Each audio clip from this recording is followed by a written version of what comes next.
Okay, YouTube, this is what I have. Epson EcoTank ET-2800, and I've got the E-11 error message. Ink pad needs service, contact Epson. It seems like the waste counter has maxed out and the printer thinks that my waste tank and pad are full.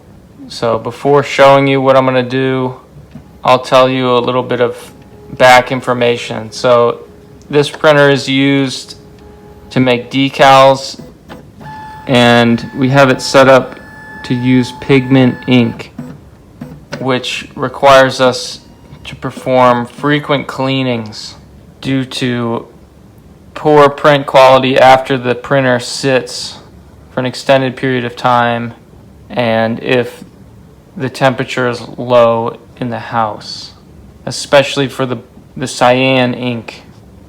About a year ago, I took the waste tank out and removed the ink pads from the waste tank. So I had ink leaking out of the back of the printer. So my ink pad was actually full, but the printer didn't know that yet. So what I did was I removed the waste tank and I removed the ink pad instead of buying a whole new waste tank and ink pad unit replacement. So I said the heck with the ink pad. So this one doesn't have a chip. Other Epson printers from my research have a chip that reads the new replacement waste tank.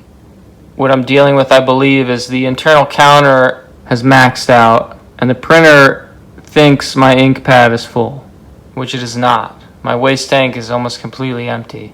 So I'm going to go online and I'm going to try a free trial of this key reset software, and I will update you on if that works. Okay, we're back. I did end up using, they call it a WIC, a waste ink counter reset software tool. I'll put the link, but I'm not gonna walk you through it. But I used the one for Mac. They have Windows and Mac. I can't speak for the Windows one, but this one that I used has a free trial, and you type in trial as your code, and it will reset your waste ink counter to 80%. To reset it back to 0, I think it was $9, and I'm not going to do that right now. But it did work. So what you do is, you can see I'm connected to Wi-Fi.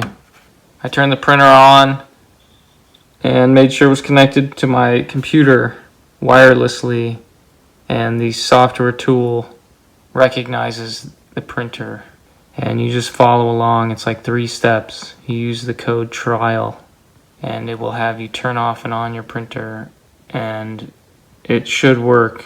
At least it worked for this one.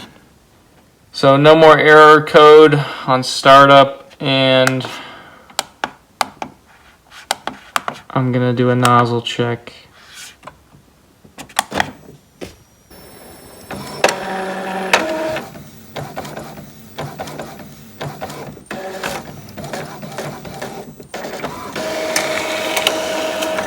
Okay, so it clearly needs cleaning. I'm gonna clean this and get it all fixed up. But so the point of this video is that you can get rid of the ink pad code with the reset software.